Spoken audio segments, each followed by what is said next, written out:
Enough is enough. Mm. The searching for was right here at home. And I just can't keep doing you wrong, baby.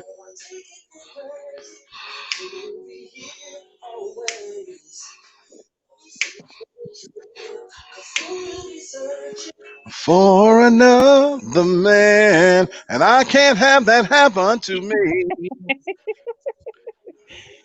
I Oh, decided to stay home tonight, Tasha. I understand. Sometimes you got to just to Whoa, stay out of whoa. trouble. I'm trying to tell you. Them streets ain't got nothing but COVID waiting on you.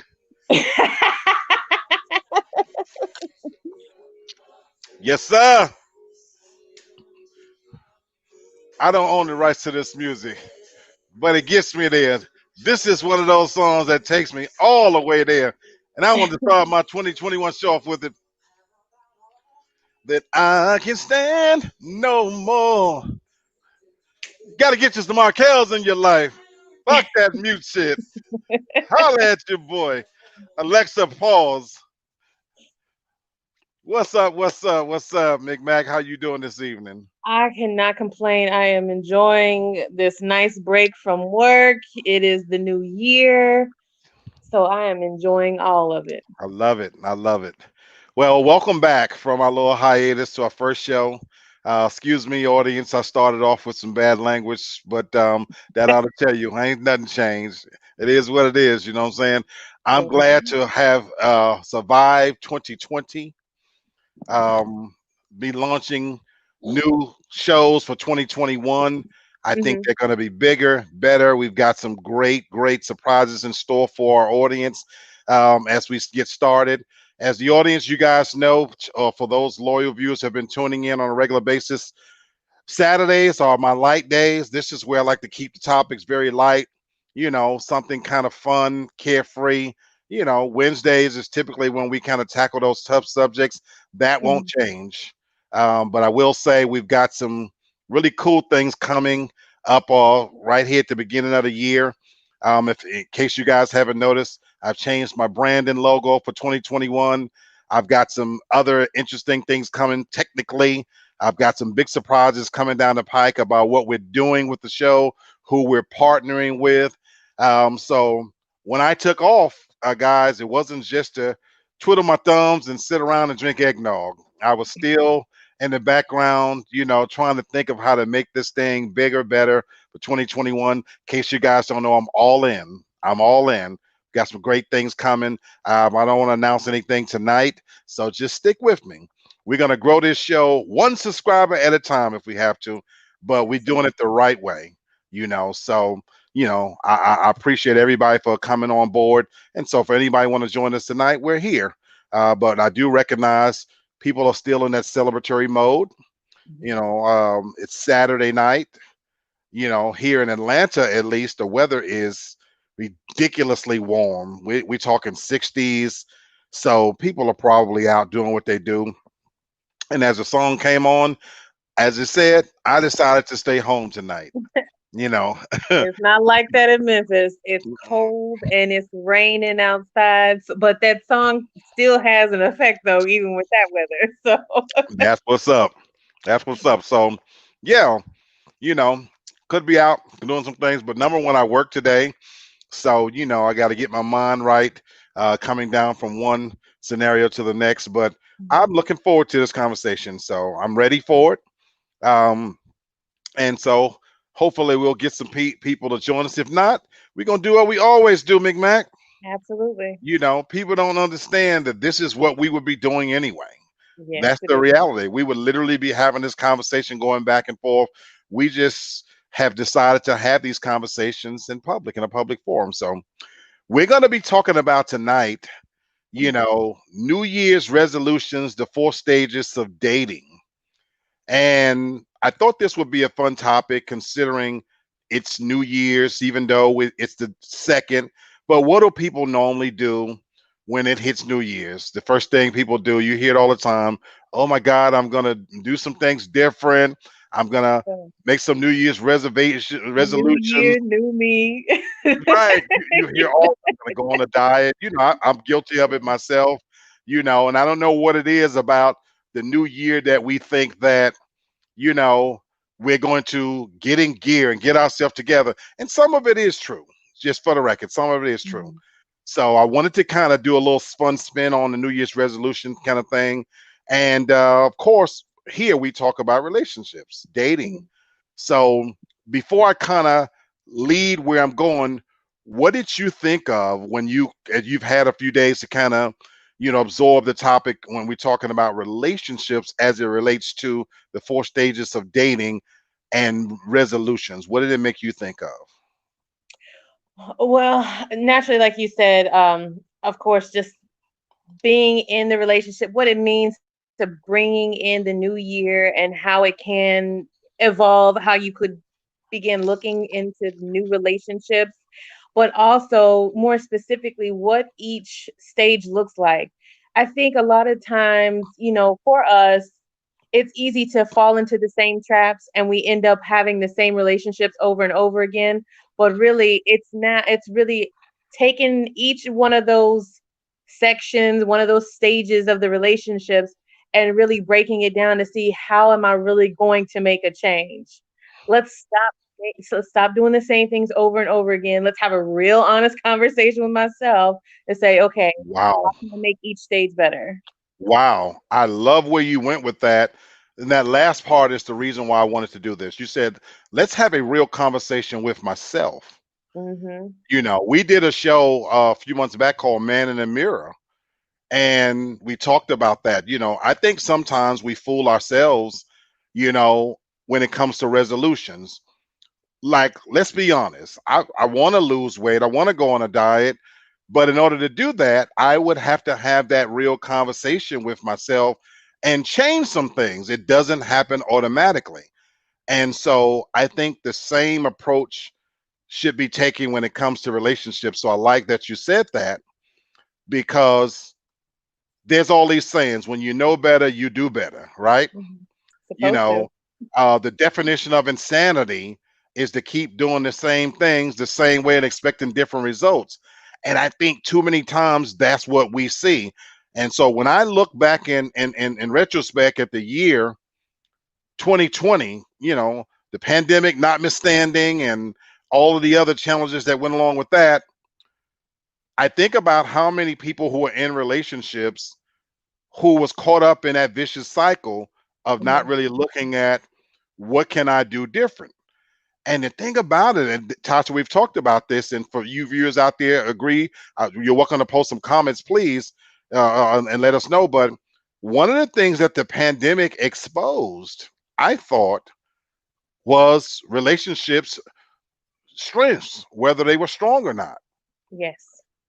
When the pandemic hit in March, and all of a sudden we were forced to self quarantine, to be at home more, for a lot of people, that meant spending a significant amount of time with that person they were with. And they found out in those moments, do I really like this person? Do we really have something in common? Because all of a sudden now you're stuck between those four walls and you're having to deal with each other, you know. And we both know that people get together for all of the wrong reasons. Men do it, women do it. And BBD said you can't trust a big button to smile. There's a lot of guys in relationships right now because that ass. I've been guilty of it myself. We know that when winter hits, people tend to couple up. It's cupping Hmm. season, and that doesn't necessarily mean that they like each other. But hey, it's cold outside. I don't want to sleep alone. She got a pretty fat ass. Hey, where am I gonna go? You know, Women make those same kinds of decisions. They don't want to be alone during the holidays. They want somebody to go to these family functions with. That pillow between your legs is not as comforting as you might imagine. So, you know, I just want to add to that though. sure, go This ahead. this conversation, if you're being honest with yourself, should ring true to those people who keep having their serial daters. They keep jumping from relationship to relationship, and they're so quick to say that it's the other person when really the common denominator in all of those things is you. So this is really, really, if you have got to be honest, it's 2021. I think it's honestly it's 2020 2.0. I really think that's where we're going this year. So let's got to be more honest with ourselves. I love it. And that's what we're going to do tonight. Even if we don't get any guests, we gonna talk about real shit, real dating scenarios. Now, for those of you that might be married, already found that person, you think, well, how do I benefit from this? Here's what really it's important for you as well. As I'm bringing on Kennard, for those who may be married or in relationships as well, my thing is, how well do you really know your mate? You know, were you friends before you became lovers, before you coupled up? Because we also know that there are people that, again, because of the situation like the pandemic, they end up discovering, I don't really know this person like I should. We don't have as much in common. So what can I do if I'm already coupled up, I'm already married or whatever? Well, guess what? Even in those situations, there's no harm in going back. We're taught in works related situations sometimes go back to the basics, and you hear that in sports all the time. I know Kennard, you can attest to that. If a ball player Yeah, for sure. is off his game, and they're not hitting their shots, they're not scoring, they're not doing the fundamental. What do they say? I'm going to go back to the basics. Well, that same principle can apply even if you're in an established relationship, that if it's not all you want it to be, sometimes we need to revisit and go back to the basics, revisit the fundamentals, and maybe take a closer look, like you said, Tasha, looking in the mirror, that, hey, did I skip that stage? And what if I go back now, what can I get from it? So that's kind of what we're going to go. So to this subject. Welcome, Kennard. How you doing, my brother? Hey, what's going on, y'all? Happy New Year to Tasha. I actually talked to Black yesterday, so I ain't telling him Happy New Year no more. So definitely glad to be back on the show today. I think we got some really nice topics, very home hitting topics. So I'm very excited to be on. Let's get it. Absolutely. So we're gonna jump right in there, and we're gonna talk about the first stage, of dating. And that's the initial meeting stage, the attraction stage. And I'm going to refer to some different points as we talk about this. And then, of course, with us, we'll kind of discuss, what we think about this. So this first stage of, when you initially meet somebody and you're attracted to them, before I even get into that, one of the things that me and Tasha always talk about is what attracts men versus what attracts women. And even on your wife's show last night, Kennard, the candy shop, we kind of got into it a little bit, because I believe that men are more visual creatures where women are more cerebral. And so right now we only have Tasha to speak to that, but I want to go to you, Tasha, on that. What is it for you about the initial stage when you first meeting somebody, where you're getting to know them? What is it that attracts you? Initially, for me, of course, just the initial my initial thing is I am into the physical. So I look at him physically. Does he have a handsome face? Okay. And then of course it goes from there. But for me, can you make me laugh initially? How are you? Are you really uptight? Are you kind of laid back? That's what's important for, can you make me laugh? Wow. Okay. But I'm not gonna overlook the fact. Welcome, Miss Candace from the candy shop. Hey. Welcome. How you doing, sweetheart? And so we definitely thank you for joining as well. And so I caught the part though where you said, Tasha, that you talked about the face. Yeah. You didn't say anything about a person's body or anything. I thought that was really interesting. So for you, it is the initial face for you that does it. The eyes and the smile. Yes, that's really like endearing to me. Like, do you have a really nice smile? Do you have really nice eyes? I look at that, because some of people they have crazy eyes, and it's not somebody I want to be around. there's people that you've seen that just like you just look at them, you're just like something's not right, something's not firing in all cylinders. And I look for kind eyes and a nice smile. I do. Wow. Okay. And then beyond that, for you, a sense of humor is clearly very important, you know. Yes. Okay. Canards, we're gonna do a girl boy kind of thing. For you as a guy, what is it Okay. in that initial stage of getting to know somebody as you get into the dating scene? You know, what is it that initially attracts you to that person? I mean, of course, the physical attraction, obviously. You know, when I see somebody, I'm looking at them and, oh man, you know. And then after that, after the initial attraction, most of the time it seems like a lot of my pimps have been at just sitting at the bar chilling. You know what I'm saying? Okay. So I'm just sitting at the bar chilling and I'm talking after I've established the fact that I, you know, attracted to this woman. Then it gets to the point where I'm starting to talk and I'm starting to hear the conversation. I'm starting to hear the energy and to hear the, you know, maybe, I don't know, you could say passion or whatever it is. And it's like, oh, damn, I either like this person or, man, I'm trying to make an excuse to get up so I can get out of there. That's, if you don't make it past that part, of course you can't make it to step 2. But I'm really interested in a person's energy as far as like conversation, and I like to laugh too. And it's really sexy for a woman to be entertaining instead of me just sitting there and the man has to initiate all levels of conversation. Right. That's going to lead to a hit it and quit it, and it's just not going to work out. Some at the other. So that's my initial take on that. Okay. Absolutely. I get that. What about you, Candace? What is it for you, the initial stages of dating when you meet somebody? What is it that attracts you? I guess of course their face, how they carry themselves. Usually I'm more attracted to like business types. I don't do the thugs unless you're a corporate thug.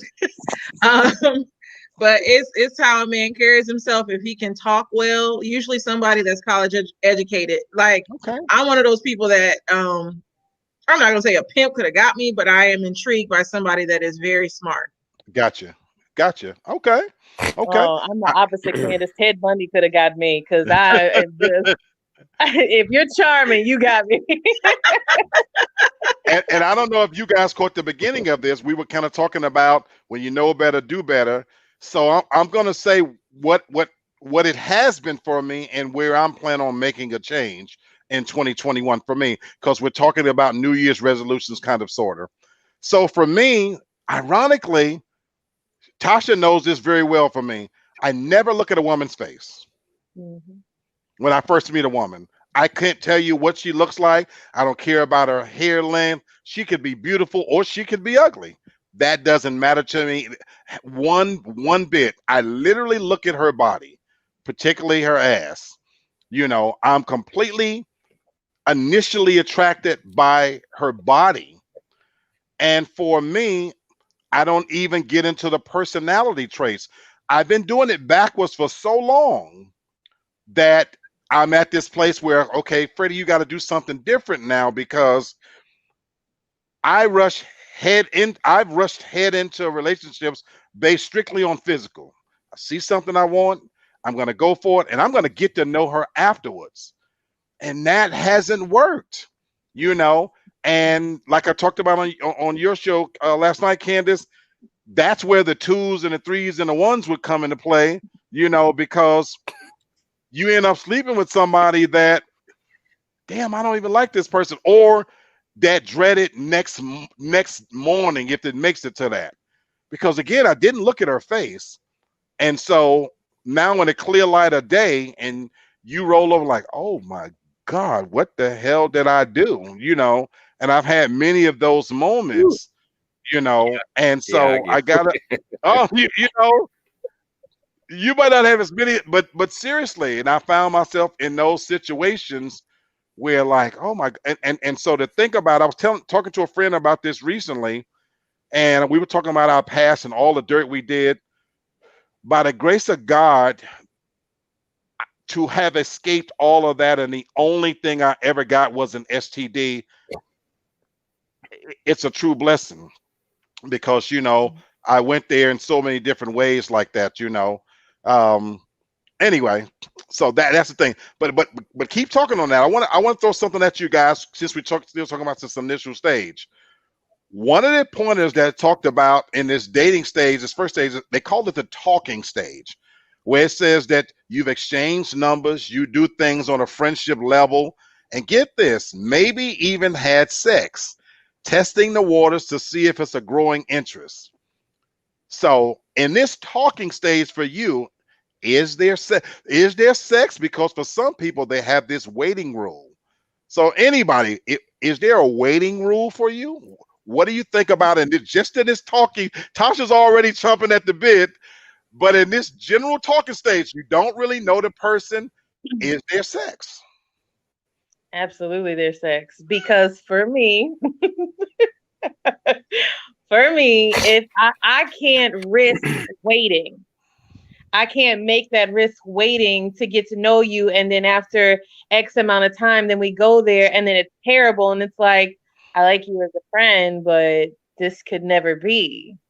I can't take that risk. I have to know.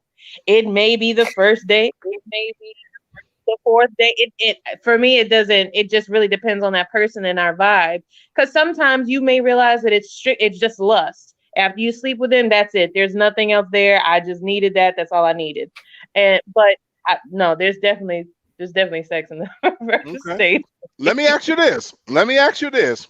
So considering new year, new start, we are getting older, hopefully we're continuing to evolve.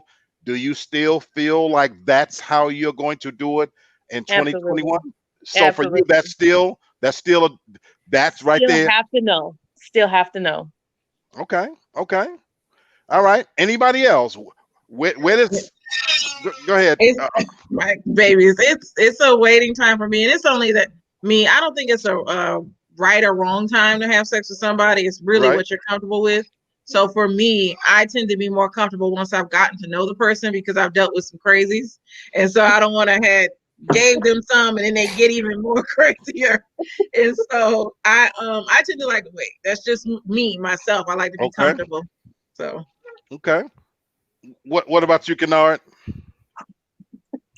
I mean, obviously, like as a dude, we tend to not have like some serious rules as to the, because I don't think if you go on a first date and the chemistry is going a certain way, you ain't gonna tell the woman, "Hey, I just can't do it." Now that could be it, but I'm just not that guy. Okay. Because if it's about if you got that chemistry going and it's the first night, we wind up messing around that night. That's where the path led. Now, at the same token, though, a lot of women may think, well, just because I sleep with this guy the first night, he's going to judge me. That's not necessarily true. We just got to the do a little bit quicker than hell we might have even thought of it. And if the chemistry is good and if the conversation is good, we're grown. We have sense enough to know that I'm pretty sure you don't do this shit with everybody. And even still, I'm still not that special, but this was our connection. You know what I'm saying? So going from that, I just don't think there's a set rule, especially for guys, as to whether they would, do something on a first date or something like that. So, it just depends on where the mood carries. I agree 100%. And to even back that up, I've got several articles pulled up.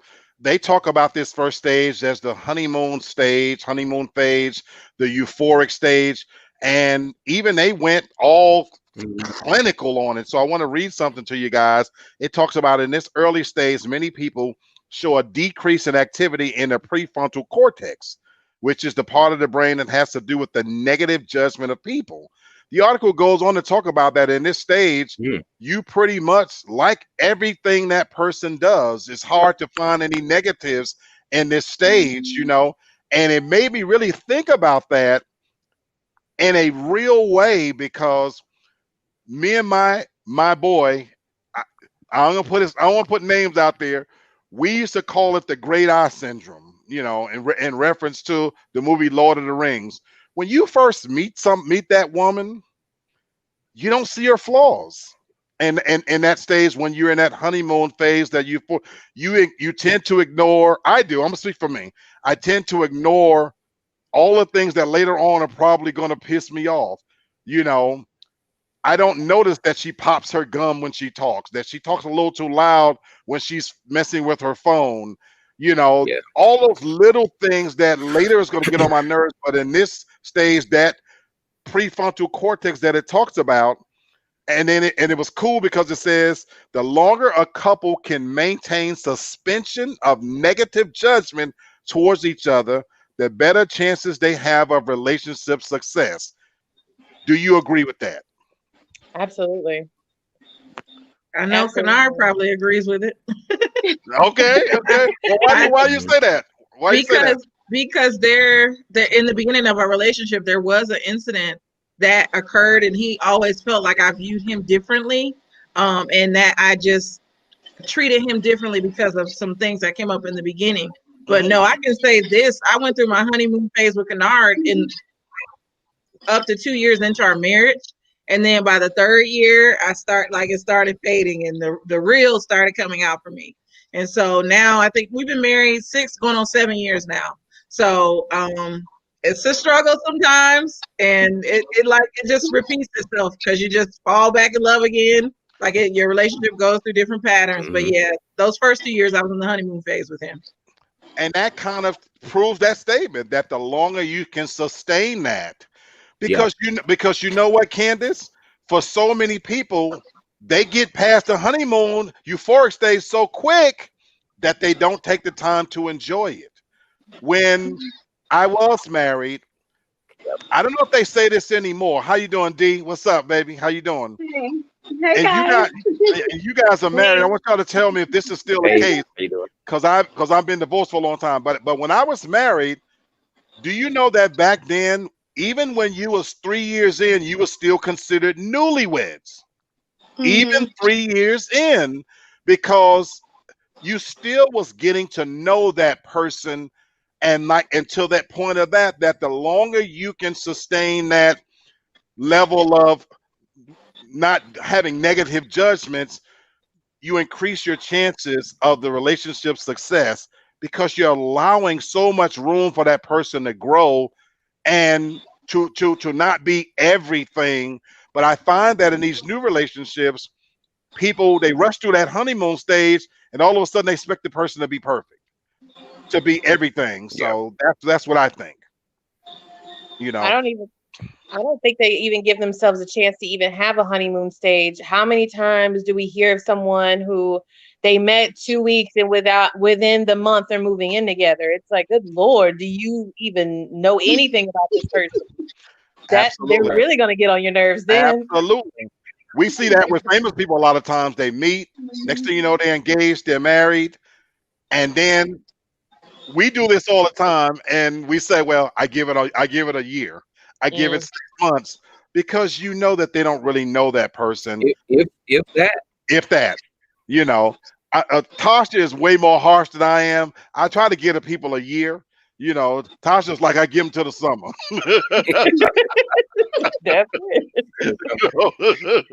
Oh man, Daracel, before we move on from this first stage, you know, we were talking about this first stage of dating where you attracted to somebody, you're getting to know them. What is it for you in that first stage when you meet the person that attracts you?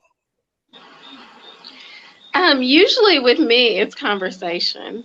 And I just like a man that can hold a conversation, that can keep my interest, that's funny, he's smart. He can just talk about a lot of different topics. That's what gets me, during the first stage. I mean, I told you this before, like looks really are my thing. I'm not too concerned about that. I kind of look more for the character of a person. So, yeah. Okay. You and Candace share that. Is there sex during that first euphoric stage where you just okay, so there is a waiting period for you as well. I've always said Tasha's like a guy. Tasha said, bump that. I gotta know what I'm getting. Tasha said, I gotta know what the hell that I'm getting. Okay.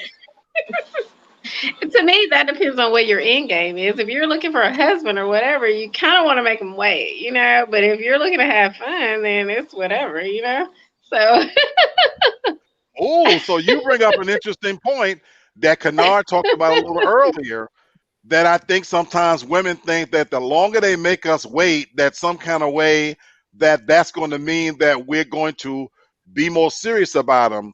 When in reality, I think Kennard, you tell me if I'm wrong, we don't see it that way.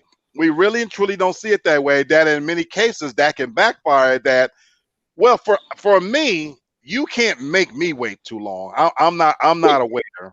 You know, I'm not. First of all, I'm not gonna wait. You know, We ain't got that kind of time. I don't have that kind of time. That's just me. In fact, I get resentful when I've been in those situations where the person is putting me off. My mind starts plotting like a serial killer. I say, I'm gonna get this bitch. And when I get her, I'm gonna do her dirty. That's where my mind starts going. It goes in a whole other place. You know, I guess like you, Tasha, give me what I need so I can evaluate you. And because for me, that takes the pressure off things, Darcel. That takes all of the pressure no, off. but like for me, it builds up the excitement because if we get down on the first day, like what is left? I mean, you know, there's a building, and I want a guy to do everything. He gonna show me his A game in those months leading up to that because he wanted so bad. That shows me your motivation, your drive, how long, your patience. You know, it shows me a lot about you. So yeah, they work hard. They take you everywhere and do everything. I mean, they bending over backwards. I ain't mad at you, baby. I ain't mad at you, baby. You got about 3 good days before you give me. I have needs. Just like now, I'm starting to lose hearing in my right ear because I ain't had it in a minute, in 3 weeks. So, And listen, you know what? Even when I was dating a guy, if we were in the waiting period, I got my toys, I got my battery operated. He still had to wait. So it's like, nope, I'm tired of doing it myself. It ain't even fun no more. Oh my God! Okay. That just go to show you. So to wrap this portion up, I know for me, I will say this: my New Year's resolution, as far as this first stage, I've already started that. I spent all of 2020 being celibate, so I'm very proud of myself that I resisted falling for those same traps that I fell for. That for the first time in my adult life that I can remember, I am looking for something a little deeper. Because for me, I don't want to have sex just for the sake of having sex. It's a crazy thing now that I feel like I'm a new virgin or something, like I covet my virginity or something now. You're like not. you know, I'm not. damn, can you go bust my little fantasy out here that I get to relive virginity all over again? No. Not a virgin. Damn. How long I gotta wait? How long I gotta wait before I can say I'm a virgin again? 20 years. 20 years. I'm with Tasha. For what you've done, 20 years. Okay. I'm gonna leave that alone. We're gonna go to stage 2. That's that stage where it's that curiosity, you're infatuated, and the interest is really there. And again, I wanna read something about that stage. The dating stage. Now you move past talking. Now this is where you're spending more time together. You're doing various activities. You know, whether that's movies, bowling, concerts. As you said, Darcel, that person's showing you all of those things as to how he appreciates you leading up to it as friends at this stage. But you're developing that mutual interest in each other. But here's the last part I want to ask y'all about. Is it in this stage, are you still allowed to talk to other people? Candace said yes. Yes, you are. Candace, go ahead. Oh, please go ahead, Candace. For you, why? If we're getting to know each other, it's the dating period. I assume the man is still talking to people, so why can't I? Good point. Good point. For me, until we make it official, which I know people say you're single until you're married, but until we are in an exclusive relationship, I'm going to continue to date who I want to date. All right. Tasha? Nope. And I would say, go ahead. Go ahead, Dee. No, Go ahead, you're Dee. good. I'm sorry. Oh no, I was just gonna say if we've gone through the talking stage, and initially that amount of time can vary. If we've gone on more than 10 dates, no, motherfucker, we're exclusively dating each other. Okay. Don't play with me like that. That's not cool. I've cut off everybody else. I'm like, okay, I'm found somebody I'm kind of serious about. I need to see where this is going. No. More than 10 dates? No. Don't even play with me like that. Wow, that's interesting that you have a number. Yes. Okay. Darcel, go ahead. I agree with Candace. Honestly, I think you're single till you're married. I can date whoever I want, and I can have as many friends as I want until you say that I want to marry you. Beyond that, even if we're dating, that doesn't mean that things are going to get serious. So I mean, you don't want to limit yourself, I think. How can you build a platform, like a solid foundation with one person when you're entertaining multiple people? You can though. I mean, I did it. I mean, honestly, you can. You kind of work up to that point. You single out like, the best of the, the best of the best. Honestly, and then I think it's for me, it's a point when if a person asks me to, can I be the only one? Will you only date me? Then I would, if I felt like, it was reciprocated both ways. But other than that, I mean, if we just going on dates and you taking me out to movies and dinner, I mean, that ain't serious for me. I mean, I need to keep my options open. Okay.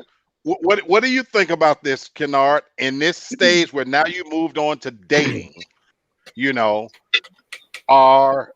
the person still for you at that stage? Is it okay for y'all to still see other people? In my life, I've been on different ends of the spectrum when it comes to this. Some women, I might be depending on the level of attraction and the level of chemistry, especially when I was younger. Sometimes I might be trying to inadvertently lock her up on the sly, Or if it's a situation where I have semi-high interest, but not quite ready to get rid of all my side stuff. Then I might stretch it out a little bit until maybe it gets to a point where I want to settle down or to make this my main girl for now. And then at this stage too, you wind up getting caught up with what I talked about yesterday. Is just a girl that you can get away with. Just somebody you can buy some time until you meet. It's kind of like a job. You work in this job, and when you go on this job, you're like, I'm gonna just stick with this for about 6 months until I could probably find something that I really want. And then you mess around and get stuck. A matter of fact, the job that I have now, I told myself, no one else, I didn't have any luck getting hired anywhere else. So I was like, all right, so let me do this for about 6 months, get myself together, get my resume back going and all this other stuff. And 10 years later, I'm still there. So it just all depends on what phase or what mindset you are in with that particular person as to whether you're ready to either give it all up or just keep the game going, keep your rotation going. And then, as one woman, they start to gain more of your interest. I mean, that cutoff game is real. When you get into a real relationship, as a man, at least in my experience, man, you can cut those chicks off quick. And they'll come calling you talking about what happened. What the fuck you mean? You got a girlfriend? What are you about to get married? What kind of shit? And I thought, no, you thought. And we went through that too. Right. We went through that. Yeah, you didn't think. Didn't think right. Like you didn't. Oh, go ahead. I'm sorry. This is where I disagree. So he cut off these so-called chicks, but they reemerged again. So my thing is, if like I've had male friends before him, guys that I've dated and guys that I didn't date, I didn't cut anybody off. They just respected. I moved in a way where they knew that I was dealing with Kennard. So I didn't have to cut them off because they never got disrespectful. Can y'all see my connection? I feel like I'm freezing. No. Well, you freezing a little bit, but we can hear you. But he cut these chicks off, which I was like, why would you do that if these are just friends? And then these chicks came back years later, and I had to set some people straight. I had to set him straight, and I had to set some people straight. So that's why it's like relationships and other people, it is very tricky. Like it's all about you and how you move, though, I think, and what you allow. Yeah. For me, when I read this to me is the most dangerous stage, the dating stage, and just even listening to you guys, because for Tasha, for you got a 10-day thing that, look, you fuck with me, you stuck with me. You know, that's how you know. Oh man. You know what I'm saying? And I know she's serious. I know she's serious. I ain't playing on that. Darcel is like, no, shit, I'm a free entity. You know, I'm still trying to weigh whether or not you're the real deal. You still got to show me some things. You know what I'm saying? Listening to Kennard and Candace, all that's tricky. You know, just listen to what y'all do.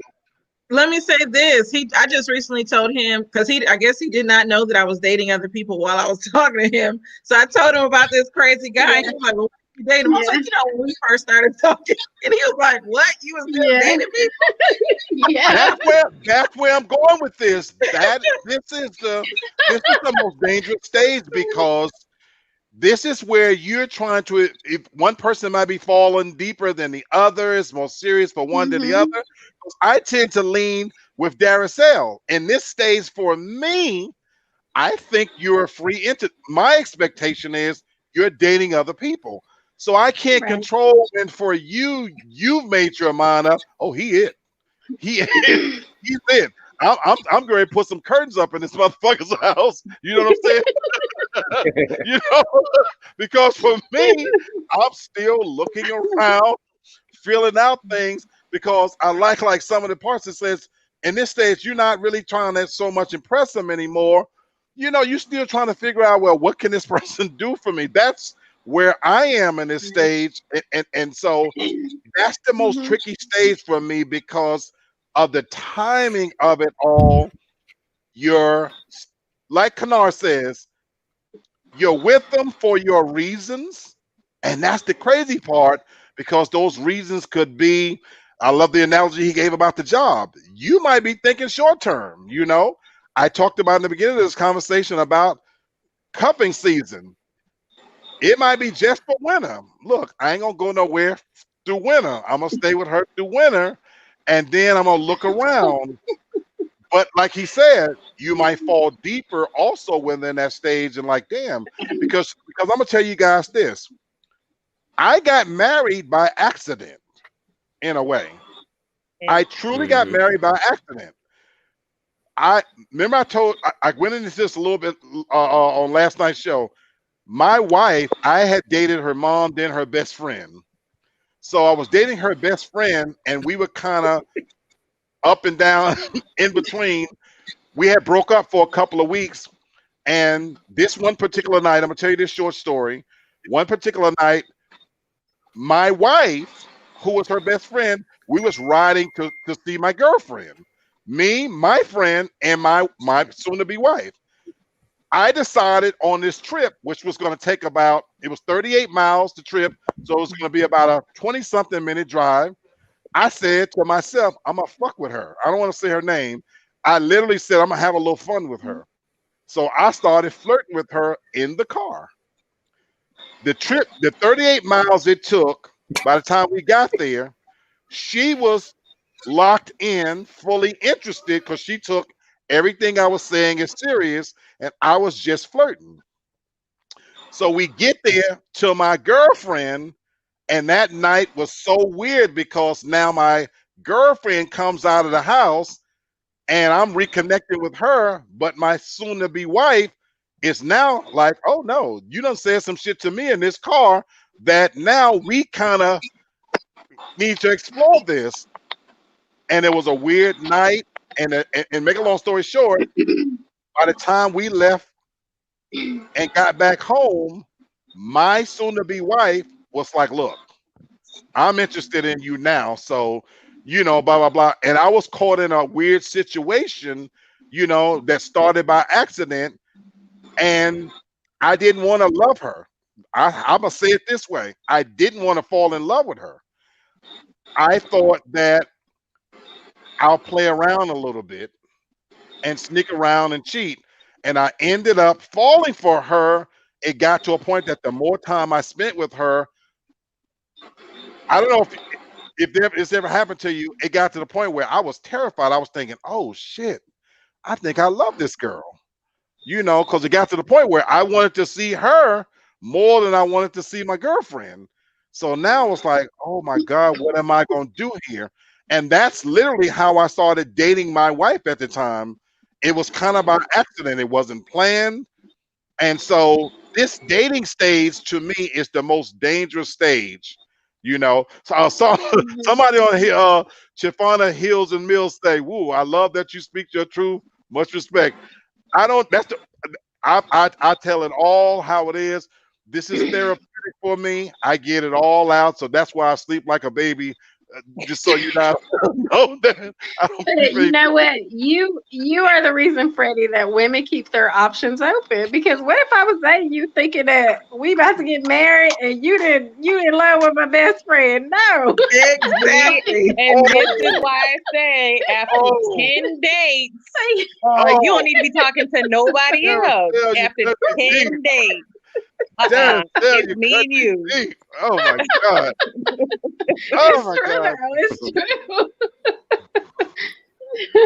Oh my God, D, you cut me deep. You cut me deep, All right.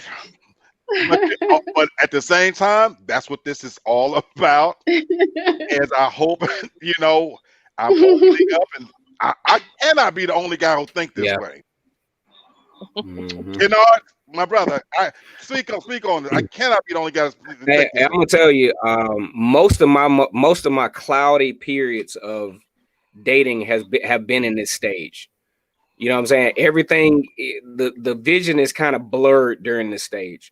Yes. Matter of fact, I can think of a couple of relationships that I thought were headed in a certain direction, and because of the curiosity, interest, and infatuation, I fell into a point where either I was trying to be in a physical situation with this person and move on, or a lot of guys don't know this. Sometimes women just want to fuck too. You know what I'm saying? In certain, they might have just gotten out of a relationship and they just want to get back in the field real quick. And they might find you attractive, might find you fun. They may send you text messages talking about, I've been thinking about you all day and I couldn't sleep, think all this bullshit that they say. And it makes it appear that they like you or really want to be with you. When at the end of the day, guys have to realize that you can be that on that side dude. A dick in the jar. That she needs, huh? I said a dick in the jar type of guy. Yeah, I was about to say that though. Yes, but either way, to be that guy, and some guys don't like to acknowledge because of ego purposes that's what they were. Mm-hmm. Now that I look back on it, a lot of times I'm thinking we headed it towards a real relationship, and I was just something for her to to ease her itching for that minute, and then she moves on to and then she takes the time and gets over the guy she was with, and then you look later on and they're in a real relationship where I was just the guy to kind of get her back in the playing field, so to speak. Well, I'll say this to add to that. It seems like a lot of women today do that. It's not even about a relationship, because I've seen things about a dick appointment now and all of that stuff. Correct. So this is all new to me. I wish it was out back then. Absolutely. But Darcel, you made me think of how right you are. Even in my time, it's weird because I was sleeping with a lot of these women unprotected. I might even have some babies out there, but they didn't put them on me because they knew that I wasn't going, Stop that, Natasha. But it's the And you truth. weren't the only one. You know, my thing was, I do think I was the guy that, you know what, I like him, but he ain't gonna do right. You know what I'm saying? So I don't even think Right. about settling. So you're right. Let me keep my options open. You know. But now the beauty of it was I was still able to be the dick in the jar, Candace, and I didn't mind. Now, personally, I didn't mind being the dick in the jar. Call me, baby. You know, but I'm trying to do better. I'm trying to do better. I think that that's realistic though. We'll see. With women, I think that we know that a lot sooner about different men that we're dealing with, of how we're going to deal with them. Like we know in your case, Right. we know he ain't going to do right. So let's just use Right. him for Right. just for what I need at that time, and then let's move on. Right. And in some instances now, that those are conversations that I've had. That okay, look, this ain't gonna be what it's gonna be. This isn't gonna be any more than what this is. I'll call you when I'll call you. I'll see you when I see you. But then that's it. Right. Sherry, turn your But the music down. awkward thing, the awkward thing is when men want more and you don't. That's the Mm. where it gets a little shady. When they're the Yeah. ones wanting way more and you're the one saying no, no, no, this ain't that. And they get crazy, like Yeah. in that situation Yeah. because of their egos. Yes. It's Yes. not sound right. Okay, okay, no. I want you to tell what you mean by that. Cause of our ego, Candace. I've dealt with men that, first of all, they automatically have this perception of me as this good girl. Oh, she wants to be a wife just because I waited to have sex. And so I might have waited to have sex. It wasn't good and they got ghosted. And so they're like, what, what happened? Where they'll keep calling.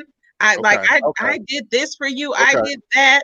Or I've had a Mhm. married man Mm. that like literally stalked me after I cut it off. And okay, he would sit outside of my apartment and smoke these cloves. And I would go outside and like when I'm going to work, I see his clothes right there. And I'm like, oh my goodness, this man has been That's a sitting out red here all flag right there.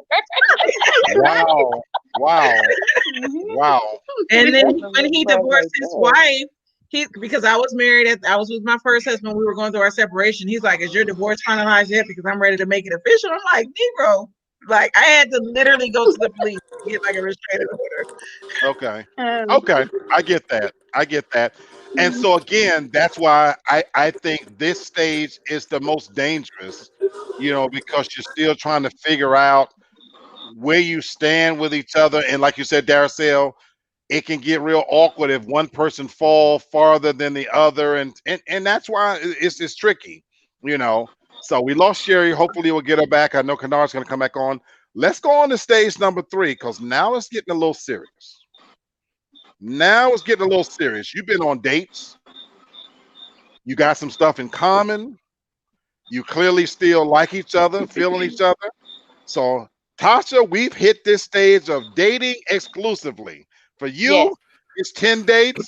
I don't know about for nobody else, whether they counting them, but you finally hit the stage of dating exclusively.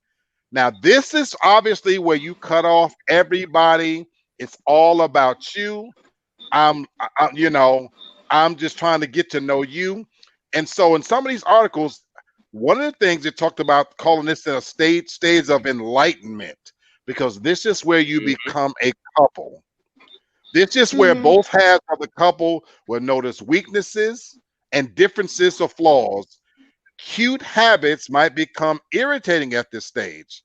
Some of those Yes. perpetual issues or differences, such as free spending or frugal, neat and orderly, sloppy, disorganized, you know, this is where in that stage those things start to emerge. And that's what I was talking about for me, that all of those things that I was blinded for, that now all of a sudden Mhm. that great eye syndrome comes into play, that man, Yeah. you know, I didn't know she did this and I didn't know she did that. Yeah. You know what I'm saying? So let's talk about this stage for you. And since we're talking about New Year, I want to kind of keep this thing where we're talking about New Year's resolutions and maybe what we're doing differently. So we got married and we got single on here. I wish we had another single guy on here. I wish your cousin was on here, Candace. So we're gonna talk about it from two different perspectives. So for you married folks, in this stage where you became a couple, what was it like for you in terms of weathering that to make it past that? And there's a reason why I'm asking as a single person. I usually don't make it past this stage. My patience, I'm an older guy, my temperament, when you lived alone as long as I have, this is my biggest struggle, just so you guys know. This for me is I told Tasha this recently. I have ran off a lot of good women in this stage. They might have been good for me. I was attracted to them, but I couldn't weather the storm of this stage of now the honeymoon stage is over and I'm seeing the real person. How did you guys get past that? Please tell me. Well, one of the things I actually, oh, I'm sorry. No, go ahead. Okay. One of the things for me was it was actually it's that stage where, like you said, before you even gave the definition, I was going to call it the stage where the mascara comes off, and that's where all the real shit starts to come about. I like that. Where the things that was that didn't irritate that other person, it started. And I even told Candace one time, I was like, you used to at one time you didn't care about that. So why is this a thing now? And then I think it came into a point where now we're not necessarily now we're together, but now we're basically holding each other at a different level of accountability. This part of the relationship, this is where all the high level accountability, where the rubber meets the road. And this is the part, even for me, in past relationships, usually I didn't make it past this stage. Sometimes I even purposely sabotage the situation because I'm like, fuck that. I do not want to go any further. I like the first two stages, but now this shit is getting too real for me. I've been basically single for the good majority of my adult life. And now this accountability is starting to hit. I mean, no, but with I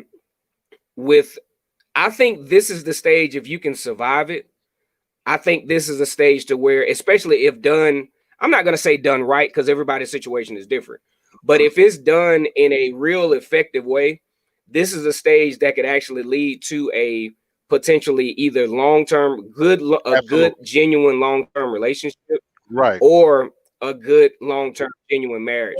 But this is a hard stage to get through. I'm gonna go ahead. When was this stage for you? Don't answer that question. Don't answer that question.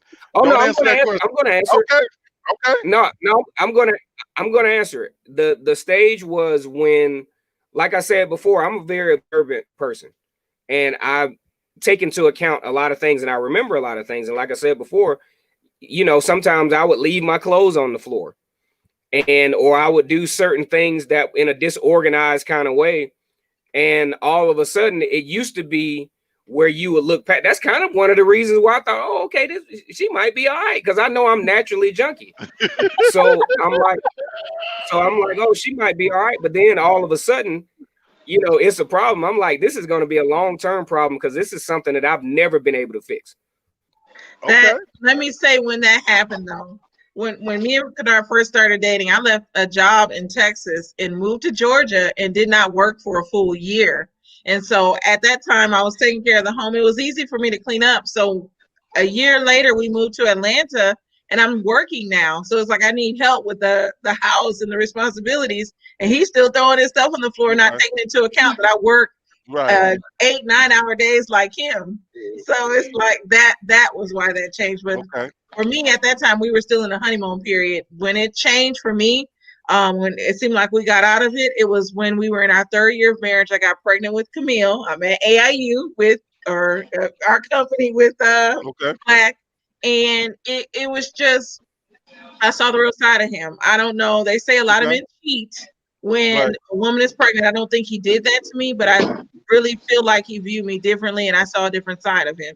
So let me ask y'all something. Yeah. Because Son brings up that point. He said you got to be friends, Hassan, you said that, once you get past that lovey-dovey stage, see, Hassan, that was my problem. I don't know if you caught the first part of it. I jumped in with both feet because she had a big butt and a smile, so I never became her friend. So for you guys, you said for you 3 years in, Kennard, you said that when you realized she was holding you at a certain level of accountability, to Hassan's point, was it for you that you realized that, man, this is my friend, that we're not just married, but we're friends? Well, I I feel like established that. in the beginning, yeah. Okay. Mhm. I That's part of established my that a problem. while back. That's a big part of my problem. Yeah. Daricel, I know you got something to say on this. So I want to say for me, this stage is it may sound bad the way I said, but it's the training stage. I mean, if you're dating somebody in order to find a husband or a wife or whatever, and for me, it was a husband, like, it was the point where I was like, I like things this way and this. I mean, I'm a bit of a control freak a little bit. Y'all Right. probably already got that, but I like things done a certain way. right. And so if you want to be in my space, you have to adapt to the way that and even now, my husband he doesn't clean the way I like, but he makes an effort, which I'm okay with. You have to give a little bit in that sense that it may not be exactly the way you like, but leaving clothes on the floor, leaving the toilet seat up was my big thing. Like, you cannot, if we don't share the same space, that was the biggest pet peeve for me. So, and then for me, some of the things that you do, it's just kind of thinking about the other person, a little bit of forethought in it. So for a guy, and for me, it was like, if you're leaving the toilet seat up, you're not really thinking about me. And if I'm going to the bathroom at 3 a.m. or whatever, so that was more of it. But Steve and I have always been friends. We've known each other for like, I do know that. a long time. So we party together, we drink together, we serious together, everything. So he's always been my friend. So it was just kind of easy to transition to being in a relationship. Daricel, I want to give you a chance to respond because Hassan said, no training here, bro. That's crazy as hell. You do have to compromise for real, though. He said, but training? So he's objecting to that word training, even though you kind of said maybe that's not the right word. Training. Let me take that back. I said it right, Hassan. Hassan, she said what she said. Is what she said. I was trying to be a little delicate for the man, but since he had to come back, yeah, training. I mean, Hassan, she said that's what I said. Tasha, we're single, and I hope Terry, are you on? I know your face is not there. Terry, okay, we got it. I'm here. So we got 3 single people. Hold on for me a second, Tasha. Okay. Terry, you coming into this conversation? Yeah, I was cooking, but I'm hearing that crazy talk. I hear it. Yeah, I hear it. Come on, my brother. Come on, my brother. I feel like me and Terry gonna fight when we see each other in real life. Hassan said that's not the right word. So Terry, get in here, my brother. We on stage number 3 where it's exclusively dating. Talk to us. Well, yeah, I mean, I heard her say training. I mean, maybe she do train her man. If it works for her, I mean, kudos to her. But I'm like, your boy, ain't nobody training me. Are you married? No, I'm not married. Okay. Is not trained. Maybe it's true.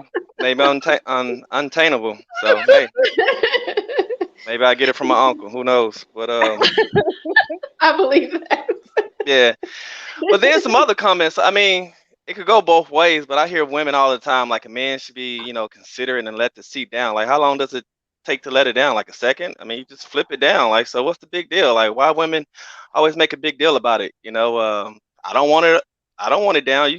So I don't think that's a big problem. But it is. But there's so much forethought in that. Number one, like, women have fallen in the toilet. I'm one of those people, it's 2 a.m. I mean, there's just a lot of thought that goes behind that. Like, okay, I know what she needs, so let me do this. And like you said, it takes 2 seconds to put it down for me, but it also takes 2 seconds for you to put it down when you use it. I don't need the toilet seat up. So I mean, it's an easy fix either way. it is an easy fix either way. So yeah, I agree with you, but I don't know. I gotta interject then. So if it's such an easy fix, once you finish pissing, why wouldn't you say then, well, he might come behind me next, so let me leave it up. Exactly. That's unhygienic, first of all, to be even Thank leaving you. the toilet seat all the way up. just That's asking. unhygienic, I'm period. just It's asking. nasty. I'm Thank just you. asking. Nasty. It's unhygienic. Yes, didn't know it's that. nasty just to leave the toilet seat completely up. I'm talking about I put everything all the way down just because that's the toilet and I don't want any of that particles up in my air. That's just me. So when you Okay. walk in the bathroom, you don't look down first to see whether the seat is up or Exactly. down. Like, how do you fall in? Like, you don't look. Hassan said, just pay attention. I have before. I ain't gonna lie. I've fallen in before, and it makes you mad. I mean, that's. I don't know about everybody else, but I have. I'm joking about this, but on a serious note, there's just as many inconsiderate Mhm. things that women do that it can go both ways, that can require a little bit of forethought. Like what? Okay, for me, okay. Oh, I got an answer.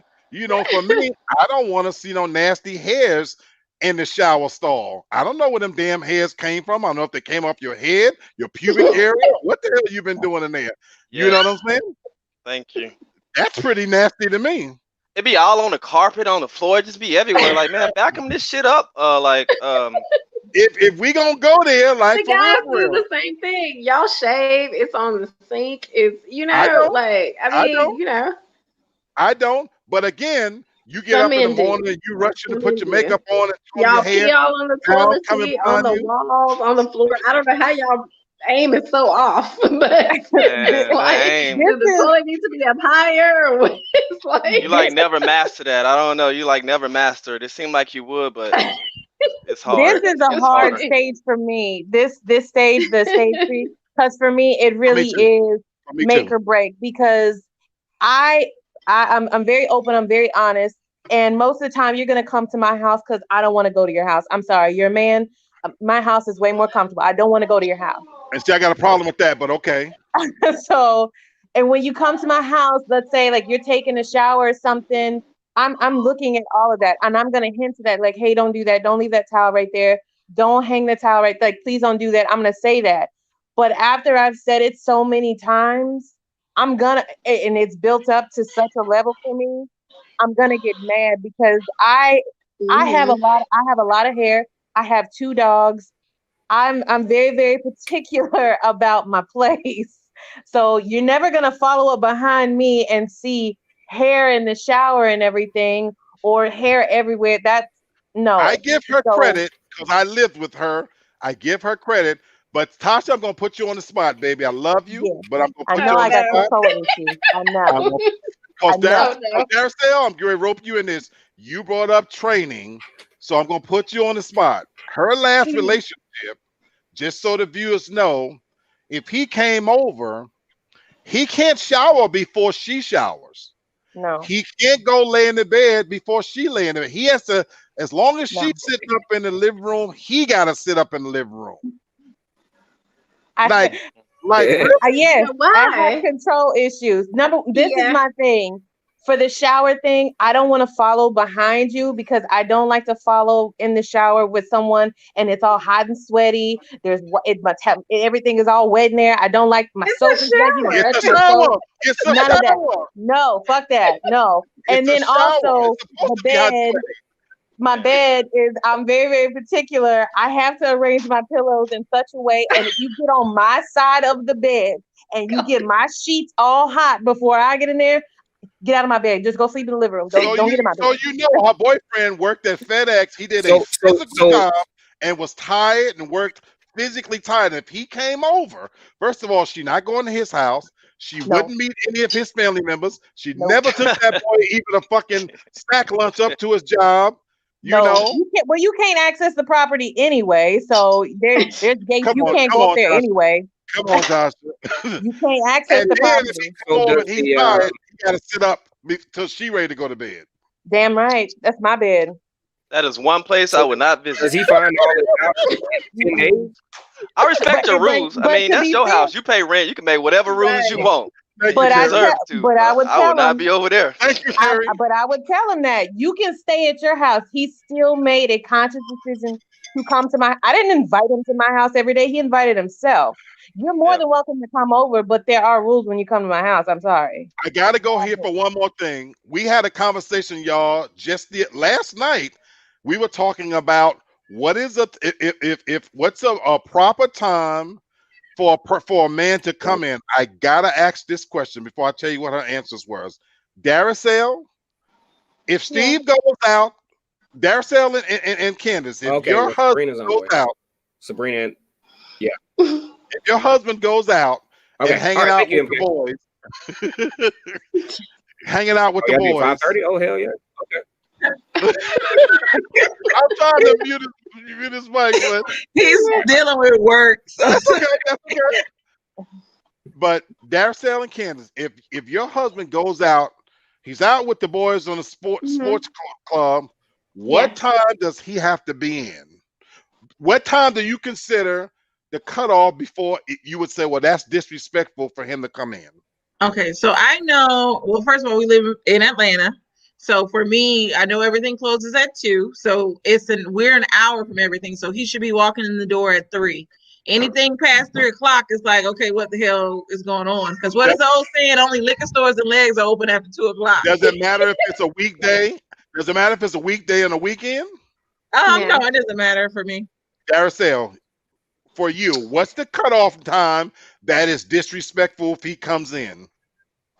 I'm gonna say no later than probably like 12 or 1, because whatever you need to do, you can do it before then. I mean, I consider it taken to the fact that he's probably worked, he's getting off work, and he's going out after that. But 12, 1-ish, if you come in at 3, like Candace, you ain't gonna be getting in the house. You can sleep wherever Black's you laughing because he's making 3. fun of me because of my You answer. can sleep there. Me and her was going head up last night over this conversation. Let me explain. This is my thing. Wait, what was your time first? Okay, well, I'm gonna explain. I have different time frames for the weekdays when you're supposed to be working and the weekends. Sunday through Thursday, we live in Memphis. You ain't got no business being out past 10 o'clock during the weekday. Oh, girl, you have to work. Damn right. You have to work. I have to work. And I know me. If you come in past 10 o'clock on a weekday, you're going to wake me up and I'm going to be pissed. So you can't come to my house at 9 o'clock. Past 9 o'clock. If you get off work at 9 o'clock, you ain't got no business going to kick it with nobody. Keep your ass at home. No, go home. Now on the weekend, on the Fridays and Saturdays, 2 o'clock. I think is a cutoff time for the weekends. That gives you time to go to a club, whatever you want to do.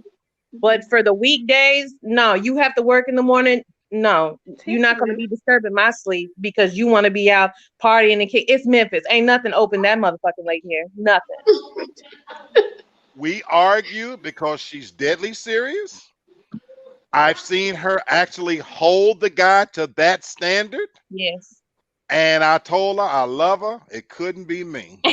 You can't come to my house that late. I'm not leaving my house that late. You can't come to my house that late at all. Which is why they call, to your point, Kennard, stage 3, they listed as the crisis stage. They said this third stage is often a make or break point for relationships. What happens at this stage is crucial to what comes next. And I like this part. So here's my question to Tasha. Mm-hmm. How do we get to the third? It seems like you get to the third stage within the 10 days. No, it's not 10 days. It's not. It's 10 dates. 10 dates. No, after, 10 dates. And that's 10 dates. Dates. Because number one, I'm not going to see you that much in a 1 month period anyway. Right. And my whole thing by the time we get to this one where we're exclusive, where it's just me and you've already pissed me off. It's already I'm looking for a way out. Honestly, I'm looking for a way out at that time. You've made me mad because you're not following the directions I've laid out for you. I give you the roadmaps, but I'm not hard to please at all. I'm not hard to please.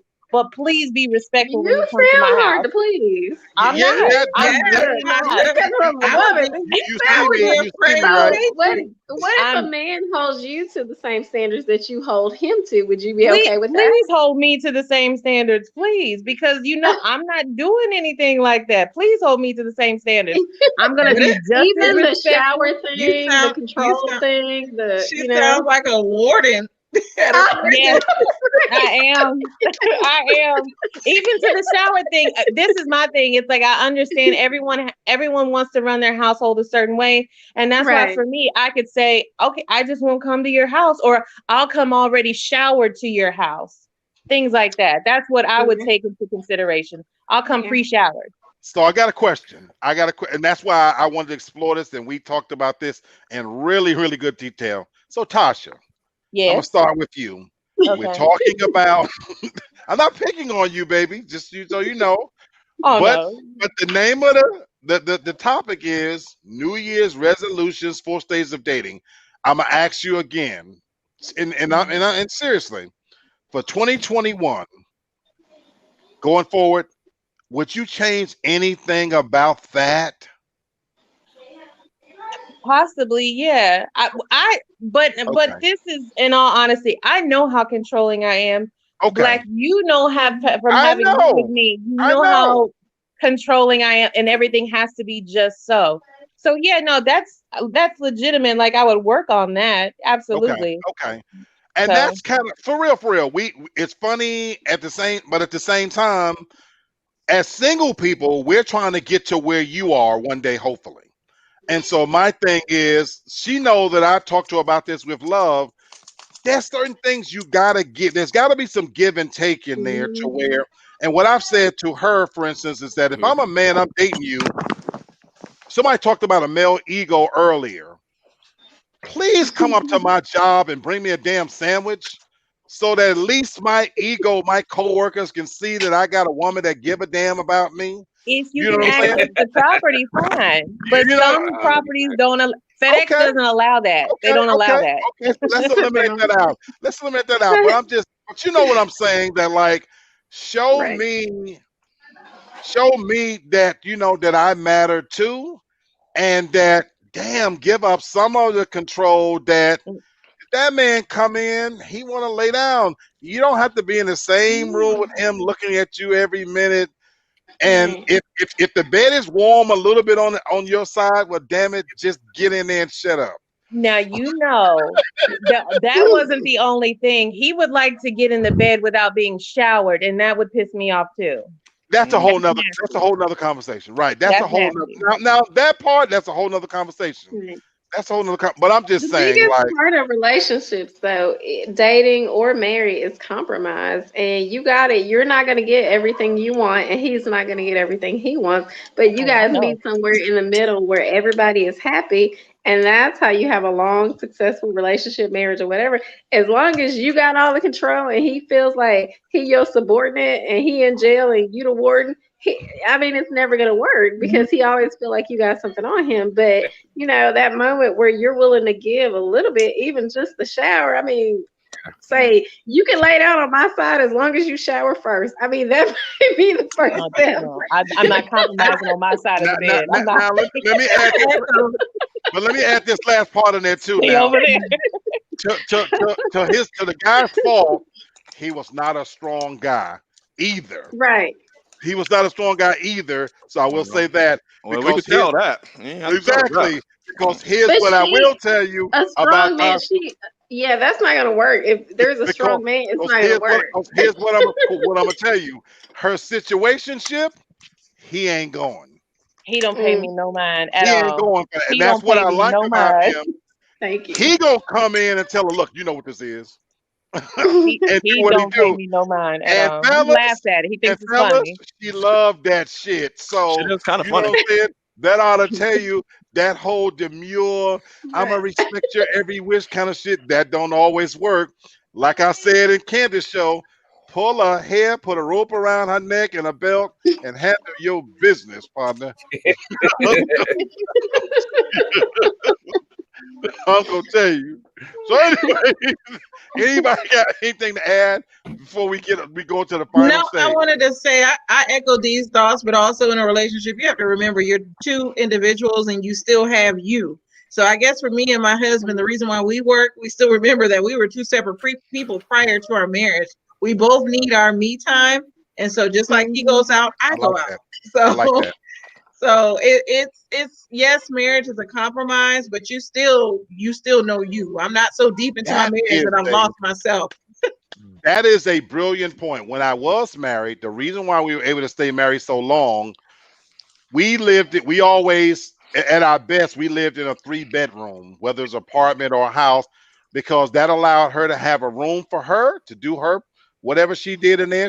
We were very different people. She liked to read and listen to Mariah Carey and go out in the yard and do that kind of shit. And that's not my thing, I had my own thing. And even women I dated, you're right, Candace, you need that personal space to still evolve as a person.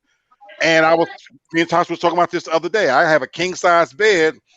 Don't be right up on me. I need a little bit of space that, no matter how big the bed is, like, damn, but anyway, that's a whole nother thing. I get no argument. Stay on your side of the bed. Over there. Stay over there. But you need to still be your own person. So I agree with that. Yeah.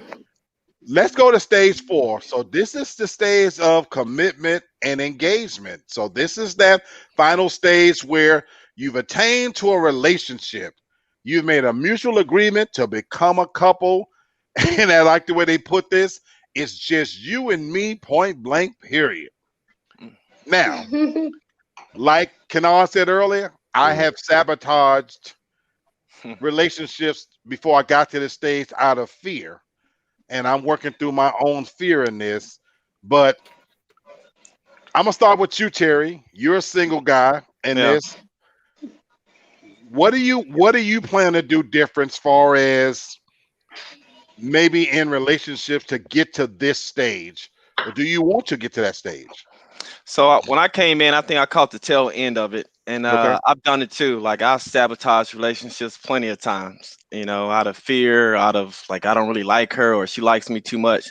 But one thing that I have been doing lately is I think kind of like what we spoke on a few days ago, like letting myself be vulnerable, Right. And going out with women who are not my type. Who are definitely not my type. Ooh.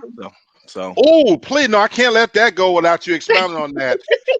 No, because y'all don't understand. Y'all don't understand how big that is. Y'all don't understand how big that is. Hear my nephew say that. So, Terry, what do you mean by that? Because I have a special type. You know me, I like yellow bones, light-skinned women. That's what I'm attracted to, women who are curvy. No disrespect, but I'm not into like dark-skinned women. Even though I've dated dark-skinned women in the past, I'm not attracted to women with short hair. I hate when women cut their hair off. And so somebody I'm hanging out with now, she's dark. She has short hair. Okay. It's actually shorter than mine, Okay. In the past, never in a million years would I had went out with her. It just wouldn't happen. Man. So I like that. But yeah, you never know. I might be my problem. I'm always looking for my type. Maybe my type is something different. So just been open up. I love it. That's good. Okay. D, I'm coming to you, sweetheart. You married. You're like one of the favorite characters on my show. So absolutely, you're a fan favorite. Or you get the tongues a wagging. Mm-hmm. And I'm gonna put you on the spot. Because again, your husband's making niggas step their game up. Your birthday was just what, Saturday?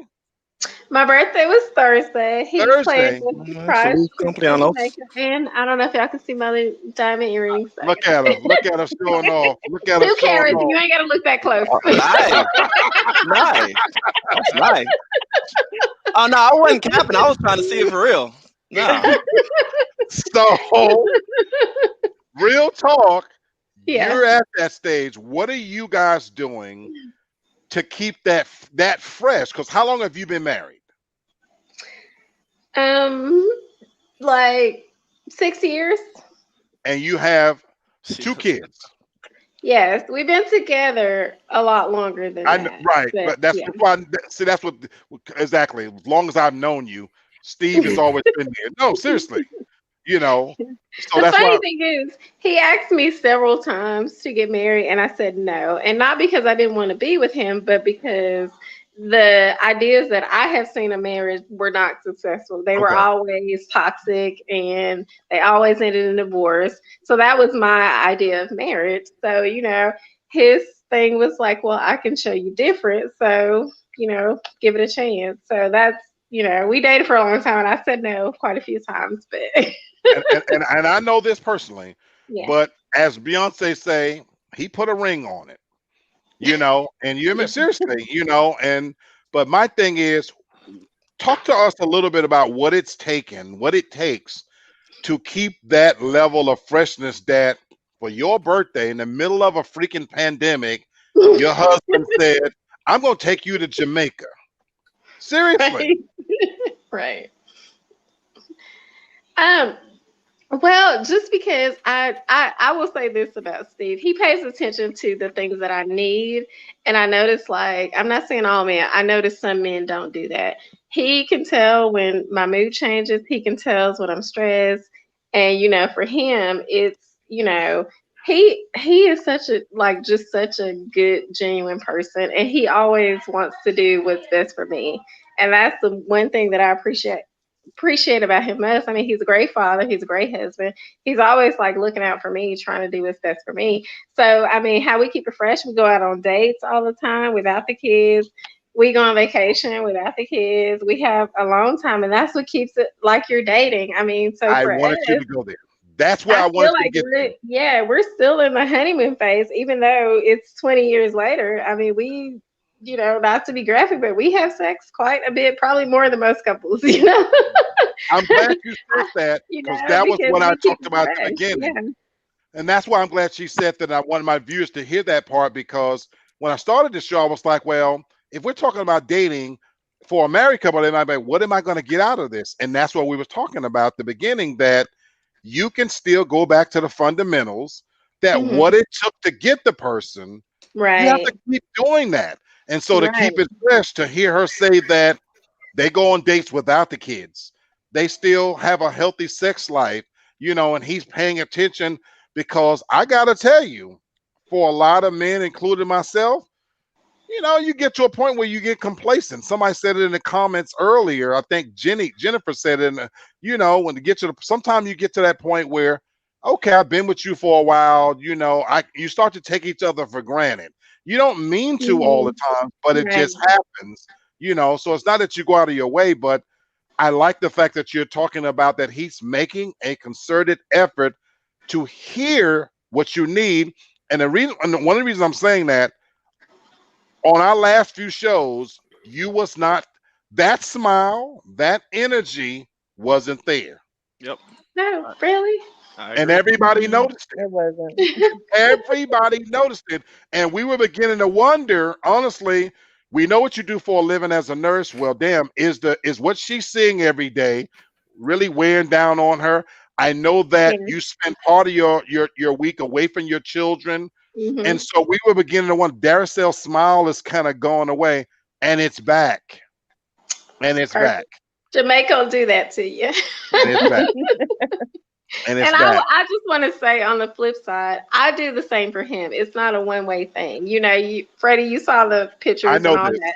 I know this. It's not just a one-way. We kind of reciprocate the love, the attention, the affection. So yeah, it goes. Don't gloss over that, Daracel. Tell what you did. You came to visit me in Atlanta, because for women out there that's in relationships or married, tell what you did. Don't hide that under the basket. Put light on that. Steve's birthday was in September, and I wanted to do something different. So I had a boudoir session. So it's like just really sexy lingerie photos, semi-nude. You can go all the way nude, whatever you want to do. So I did a mixture of, all that. And I got a book made for his birthday. And he was like, that was like the best gift ever. We got like a big picture over our bed of one of the pictures, So yeah, I mean, he loved it. That's what after so many years together, a wash, cologne, I mean, you've done all that. So you got to keep it interesting. So, yeah. I wanted her to talk about that. Absolutely. I'm gonna go to a guy, Kennard. You're married. You and your wife. You guys seem to have a good relationship. For you to hit this stage again, you've accomplished what a lot of us, are looking for. You're doing it and you're living it every day. Talk to us about what it takes to maintain that healthy relationship, to keep it in this stage of intimacy, because that's this last stage. What is it that you do? And you don't have to get graphic. I'm an idiot, but no, I see what you're saying. It's not so much what do I do. Please get graphic. It's not so much what do I do. It's just different stages of like learning the person and where that person is at. And I feel like, say from now until before even at the beginning stages of this year, I think I listen a little bit more, because sometimes I would hear, but I didn't really listen to what Candace wanted or what she was wanting or expecting out of me. I thought, well, hell, as long as I was doing this, and this, it really doesn't matter what you expect. That's the way I was coming across. Right. And that's a very disrespectful and a very inconsiderate way of approaching a marriage. And you're probably not going to be married that long. But then when you really start to stay in tune and stay connected, even though you have kids that are all over the place, honestly, and they can be disruptive. They don't have any concept of sleep or time, but still finding that time to where we can sit in the kitchen and smoke our hookah and drink. That's kind of our bonding and our commune time, to where we talk about the future. We talk about what's going on at the job, and it's actually a sacred thing. I look forward to it. As a matter of fact, I always make sure I read up on the hookah or the box wine, to where after the kids go to sleep, we do because I'm actually a podcaster for sports. We do shows like these, and she does her candy shop. And honestly, that is an outlet, because you can go out. It's probably not safe, but these are good outlets for us right now. And I've actually really, really enjoyed it. I love it. Thank you. Valuable. Candace, you got to follow that up now. I mean, it's the same. Me and him, prior to the pandemic, we actually used to do cruises. Cruises were our thing, and we would do it without the kids, and that's how we kept our intimacy. And then we also went out on the weekends as well. Me and him have always gotten along as friends, because we're both luscious. We like to drink. He actually found wine bottles in my car. I like her word. I like that word. I'm gonna steal that from you. I'm not a drunk, and I'm luscious. So we me and him get along really well together. And so the kids, yes, that was another element added to our situation, but I feel like it's made us better as people as well, because I've seen him grow as a man. And that, like, my son's father's not here, but he is here. And that's something on your child support show we didn't get to talk about. Right. His side of the child support. I'm doing part two. I'm coming with part two. Okay, good. But no, we like Darcel said, we date. Kennard said we have our intimate times now. With the pandemic, we don't go out because we have a small little baby, so I can't afford to get her sick. So we set that time for us when the kids are away, and it worked. So that's all I have to say. I'm very laid back. It doesn't take a lot to please me, so it just works for us, I guess. I got you. Terry, it's gonna be coming to me, you and Tasha. We all single. Yeah. Now y'all might be in a better situation than I am. I'm seeing nobody. You're seeing somebody, as you just mentioned. Tasha's in a situationship. So is the goal for you to get to that stage of intimacy? You want to go first, Tasha? Go ahead, Terry. So that, I mean, it'd be nice, you you probably feel the same way. When you single for a while and you comfortable being single, I mean, it doesn't matter. I mean, you don't have any ambitions of getting married or anything like that, or you're not just like, oh, I got to meet somebody and get to that stage. But in the back of my mind, it will be nice. You know, my parents are married, still married. All my brothers are married. So yeah, one day I would like to get married. It'd be nice, but I'm not stressing about it. Okay. Okay. Okay. You know, as a single guy, you know, in terms of, you know, I think you missed the first part about it. What attracts you to a woman? What is it that you think it would take for you to get? What are you looking for you to get to that point where you would put a ring on somebody? Ironically, kind of like the relationship Candace and Kennard have. You know, I want a homie, lover, friend, and so like it seemed like they're friends. You know, they have a lot of things in common, and even things they don't have in common, they're okay with it. So it'd be nice to meet a woman that's, you know, your friend, that you could kind of, you know, tell all your secrets to, and she won't really judge you, but at the same time, you know, she wants you to be a better person. So that's what I'm kind of looking for. I love it. I love it. Thank you. All right, Tasha, bring it on home. You in a situation, you know.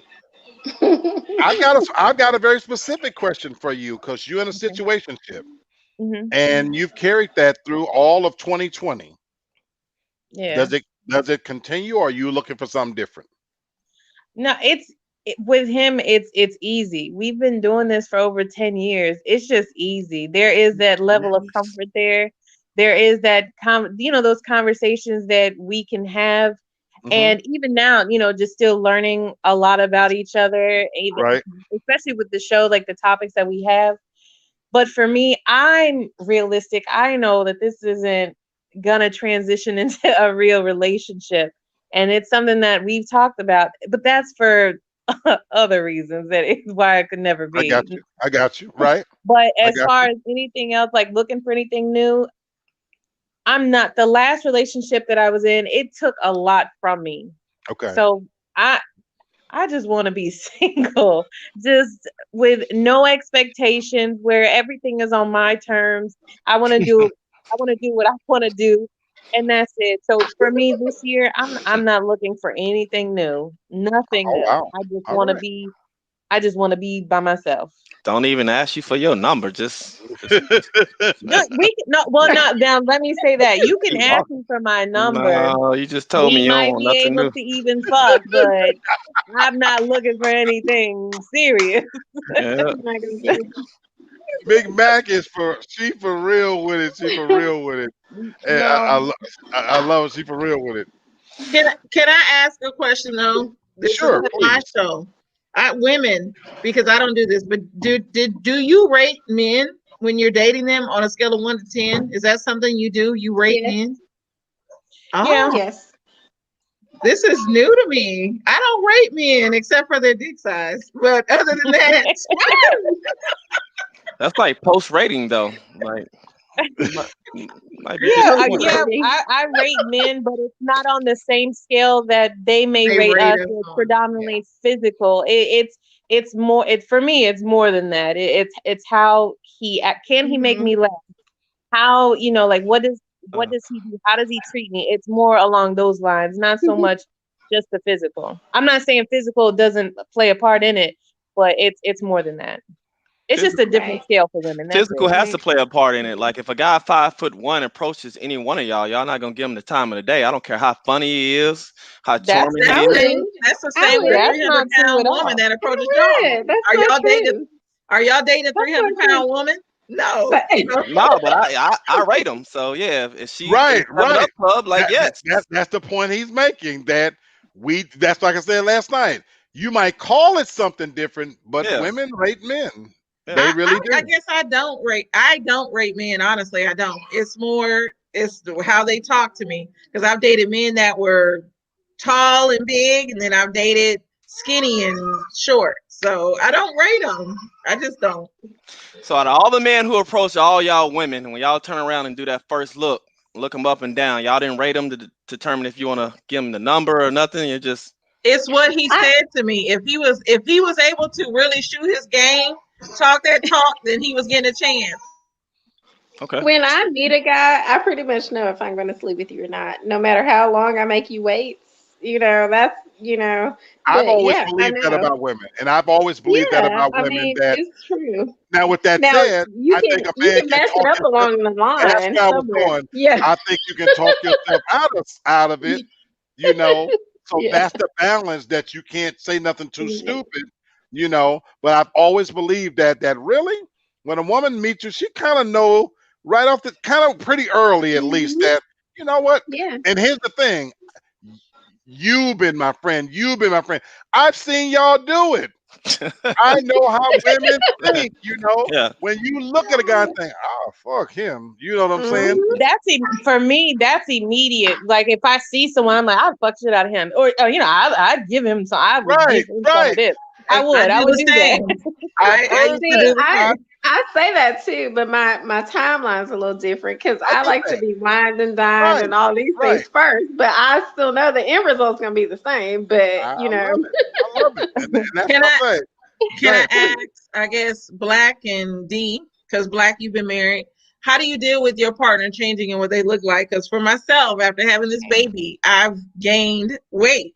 So when my husband met me, I was a size 6. And Okay, I think, Lee, when I was working with you, I was smaller as well. So okay. Mhm. how do y'all deal with your partner changing in their appearance? And is that something you mention to them, or do you just let them slide with that?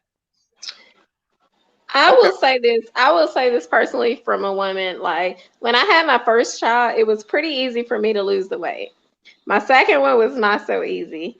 And I was really self conscious about my body. Like, I didn't want my husband to see me naked. I mean, that's how bad it was because you're And, thinking, like, okay, he met me at this size, and is he still and really going to that's, be attracted I to me at asked this that. size?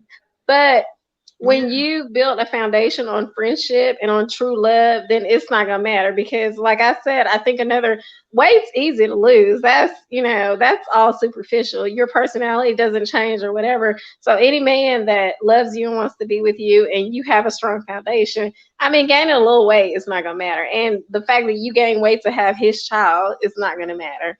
So I mean, I don't know how the men feel about it, but that's I'm that's gonna my I'm gonna take answer since on she it. Speaking asked on me. that. Yeah. I'm gonna answer since she asked me. I like you said, I was married, and my wife Okay. went through brief periods. I think for y'all, what y'all perceive is different from the way we see it. And I get that. I truly do, because what you see in the mirror may not be what we see in the mirror. And I think, Mhm. like anybody, normal people, just from a human standpoint, we tend to be way more harder on ourselves than Mhm. Yeah. anybody else. 10 pounds of fat, we just, oh my God, I'm disgusting. Now I Yeah. am a fat fucker. I know this. So there's no misconceptions about that. At the same time, I still always got pussy thrown at me. So that was part of the big controversy for me, the conflict. But anyway, that's another story. To answer your question, for my wife, it really didn't matter. In the words of Cat Williams, in the history of pussydom, ain't no man looked at no woman that he's in love with and thought because she got a few little rolls or stretch marks that he interested in her. So I was never not sexually attracted to my wife. You know what I'm saying?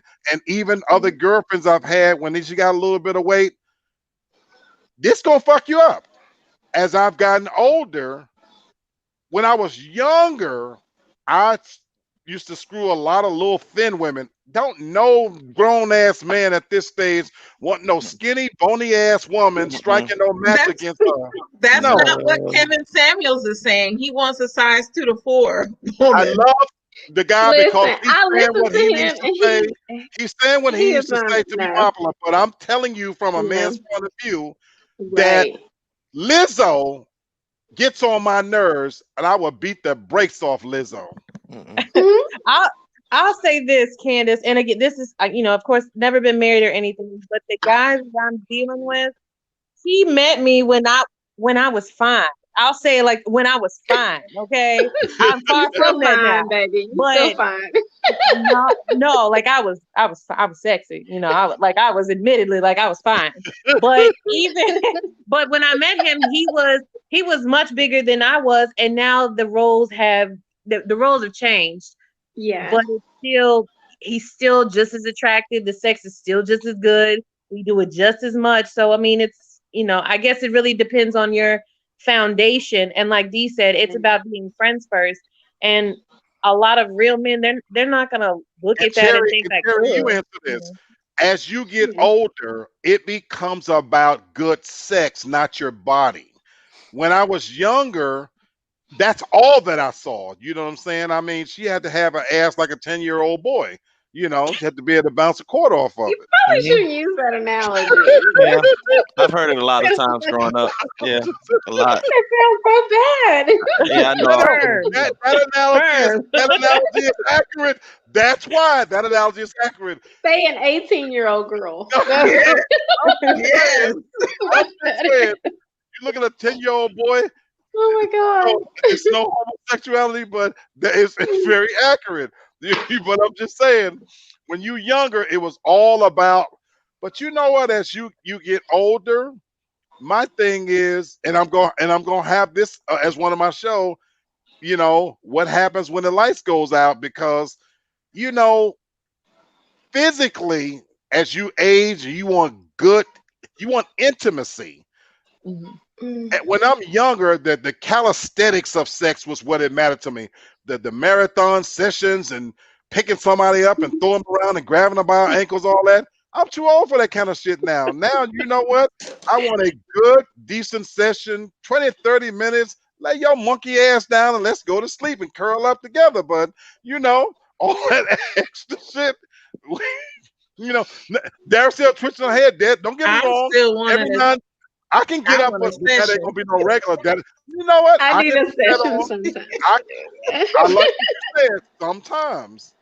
Don't get me wrong. When them blue pills kick in, I might give you a session every now and then. But they ain't gonna be expecting that every night now. Surprise me. Yeah. So Terry, what do you have to say about this? You didn't say anything. Yeah, like when I was with my ex and she got pregnant, I mean, as a older, mature man, you can't be unrealistic. Like they're not gonna gain any weight, get any stress marks or cellulite. And kind of like my uncle said, I mean, I didn't mind it. It was my child. I'm partially responsible for it. And to be honest with you, yeah, she gained some weight, but it didn't bother me. I was still attracted to her. My issue is when you meet a woman and let's say, she didn't have a child or your child and she gains 30 or 40, 50 pounds and she just lets herself go. That I have an issue with. But if you have a child, like any mature man, like, hey, man, it's hard to bounce back from having a child. So I'm still attracted to you. So I hope that Candace, And they actually get thicker in some areas, especially them thin girls when they get pregnant after they have a baby, they be so thick. Darcel, from way back, I used to like them real thin girls. Yeah. It's hard to have sex with them little thin girls. You know what I'm saying? It really is, But as you get old, like, well, damn, what was I thinking, and what am I looking at? Because it's not fun. It's just. But at that time, you're young and you can sling them around and all that kind of stuff. You know what I'm saying? But, I got a question for Dee, Tasha, and Candace as well. So they say when they first meet a man, you could tell like right there if you're gonna, if you want to sleep with him or not. Like, what's that look that you give them? Because I know it's quick. It's real quick. You look them up and down. So I just need to get that look kind of memorized. So when I see it enough times, I know. Good question. But I know it's quick. It's harder to do it now. It's harder to do it now because you got to wear a mask, so you'll miss it. Yeah, you'll miss it. You're not going to be able to see it. That's okay, but look in the camera and be honest. What is the look? That's a good question. I don't know if I'm biting my lip or I don't know. It's more things that I'm doing. Like if I'm leaning the thing in that gets me usually is like a fine man in a suit, like all that buttoned up. Thank you, girl. I could. What is it with the suits? It's just a suit. Oh, see, I'm different. I want a man in uniform. I want to see him. I want someone who's. I have a weakness for police officers, men in uniform, SWAT team. Oh. Honey, please, I'm looking to commit a crime right then. That's what I'm looking for. What about firefighters? Seriously, what about firefighters? Yeah, firefighters are fit, so that's a turn off. What about firefighters? No, not firefighters. I want SWAT men. I want military. I I tried, think it's Jay. so sexy when they put when they have that tried. gun on their thigh. I think that shit is so sexy. Those That just brings something firefighters to have me. have the suspenders in their firefighter pants, and Yeah. No, I want A somebody man who in a looks like they suit going and a through man that something. smells good. So I Clean agree. shaven. so T-shirt I ain't gonna get mean, it. So T-shirt don't get it no more. No. No, that's not true. That's not not true. if you try to get the look. It really just depends. But for me, it's definitely a man that's either in military or police officer with that gun around their thigh. That shit right there is so sexy to me. I just don't know why. Handcuff Well, me, please. I'm gonna keep it honest with y'all. I ain't never in my life been that guy that looks got me in. I've had my moments, I've had my moments in time where something I had on just right, so looks never got it. I was always able to get in by my conversation and being able to talk my way in. So for me, that was all. I had to develop other talents, other superpowers. So for me, it was the Teddy Pendergrass approach. You know what I'm saying? Those guys that got the uniforms and they're all sexy and everything. I'm gonna ask for that pussy right out, and that's always worked for me. I'll say this too. One other thing that I think this man at this place I used to work at, he caught my attention, but it was just how he was dressed. He wasn't dressed in anything special, but he had I hate when men wear skinny jeans. I hate that. But he had on just like some straight leg jeans, some black of those polo boots. He had on a sweatshirt and then he had a big coat like on top of it. And then he had like on a tobacco. I don't know, maybe I just like thuggish men, but he was just so fine to me. I call it like the Jodeci thing. I think that shit is so sexy. I don't know why, but I just think it's sexy. It's grown man. Skinny jeans are such a turn off. I'm like, yes, yes. You had to I don't wiggle know to why. get in Like those. that's the opposite of the turn on. The skinny jeans, I'm like, no. Fantastic. And my last few minutes, I lost Candace and Kennard, but Candace is back. I want to wrap up one thing for 2021, since we're talking about dating and relationships and New Year's resolutions. What's one thing you're resolved to do better when it comes to relationships as we head into the new year? Terry, go. Oh man, I started first. Off the top of my head, just treat the women who deserve to be respected with respect. I'll start with that one. That's what I'm gonna do. Because there's some respectable women out there. I don't think they should be put in the same class as some of these thoughts and hoes. You should treat them a little differently. Yeah. I like. Candace, for you, what's the one thing resolution wise as far as dating you're gonna work on for 2021? Well, I mean, I'm married, so right. But even to improve your relationship. For 2021, I hope to learn how to manage the children more, where we're intimate, but I want to be like in the beginning where it was every day. So working on managing how to deal with them. All right. Private message me, girl. D, you up. Honestly, I'm gonna be a little bit vulgar. I just want to have more sex and suck a little more. I know that's right. Get it. Like a Rottweiler drinking a bowl of water. That's what it's gonna sound like. Hopefully you 2 for 2 after the night. Oh, that's gonna get played over and over. All right now. Sounds like for this episode right here. Okay. I've already said as far as like 2020, maybe what I would do is try to relinquish some control. But really, I'm gonna be so focused on me. It's all just improving me as a person. I'm not looking for anything serious. I just want to work on me. Okay. For me, I spent a year being celibate. I feel healthy. I feel mentally stronger. I like something you said earlier, Terry, where you was talking about being a little bit more vulnerable and dating outside of what's your norm. Mhm. That's my goal. That's my goal for 2021. I want something different, you know, and I hope that I'm evolving past just that physical thing. So I definitely want to. I'm already blunt, so I want to curtail that somewhat. I'm working on that. Just so you guys know, I curse a lot. Yeah. You? I know. Yeah, Yeah. yeah, You know. I curse a lot. I'm going to work on. And what's really fucked up about that is that I actually have a great vocabulary. I'm an educated guy. I'm going to work on my words better. Um, I really am. That's gonna be my. Thank you. I put that on everything I post. I'm going to, and I want you guys to hold me accountable. On one of the episodes, my nephew said, "Find a different word for P." I'm going to work on trying to find different words to express myself. So, Not P. Snatch.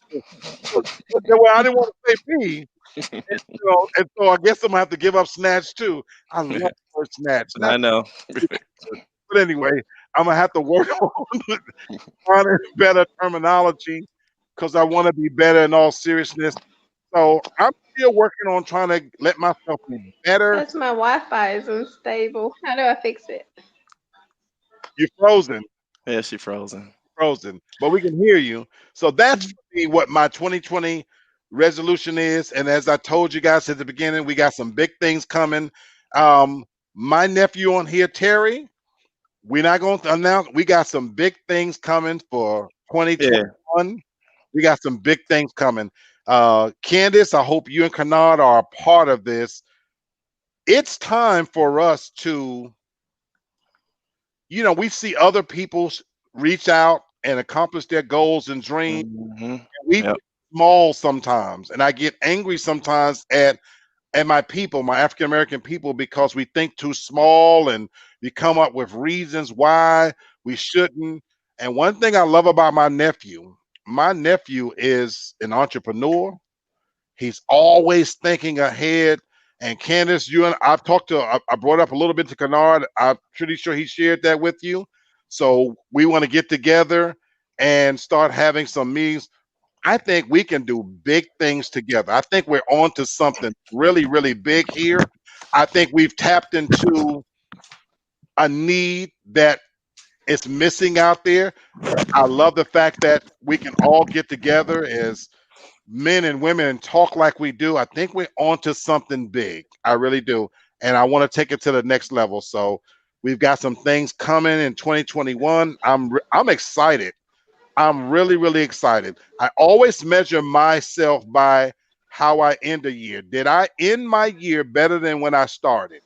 I'm very happy because for me, when I closed out 2020 with all of this stuff that happened, I'm in a better place. And so I'm looking to do something even better. I've reestablished some of the best friendships. My baby girl D is back in my life. You better not ever go anywhere again. Candace, I had no idea you was as cool as you are. You and Kennard better not go any fucking where. Tasha McMack, you already know. So I'm looking forward to forming lasting, strong friendships, family bonds, because sometimes we don't always get to pick our family, but when we do, it can be special, And so, you guys, I love all of you guys. I respect all of you guys. So I'm looking for big things in 2021. So I wanted this first show to be about just reconnecting and getting off on the right foot. What about you and Candace audience? Y'all never asked them like what kind of changes they're gonna make for the New Year's, or I haven't put that out there, so well, I mean in the comment section. They could just add it in the comment section if anybody's kind of following along. You know what? I will put that out there starting tomorrow as for my audience that, hey, what do you plan to change? And give me some good ideas and things of that nature. Like right now, I see people likes and comments. Yeah, they could put it in And right it- now. It's always good on YouTube. I forgot to tell you because it's a way to optimize your videos, but always do a pin question on your YouTube channel. You can pin a question and then have people respond. So that can be something. And I don't mind. I need to work more closely with you because I'm still an infant in learning these things. So I know you've been doing it a while. Kennard's been doing it a while. So that's why I said I want to get with you guys. And you know, again, we're not competition. You know, we're all climbing this ladder together. You know, the pie's big enough for everybody to eat. YouTube is a beast to tackle. There's an algorithm to it, and so once you master that, you can get subscribers quickly and then monetize from there. I love it. So anyway, it's been another great episode. You know, I thank everybody for tuning in tonight. I will post the topics for Wednesday tomorrow, but I'm also going to pose that question, Terry. I'm open to ideas, suggestions, and nephew, I'm gonna call you tomorrow. I spoke to 2 people, but I haven't reached the third, so I don't know if I can pull off the meeting we were talking about. But Candace, I also want to speak to you tomorrow, so please give me a call, okay? Will do. All right. Okay. Everybody have a good night. Thank you for being a part of tonight's episode. Once again, it's been another episode of Real Talk. Peace. Peace. Bye.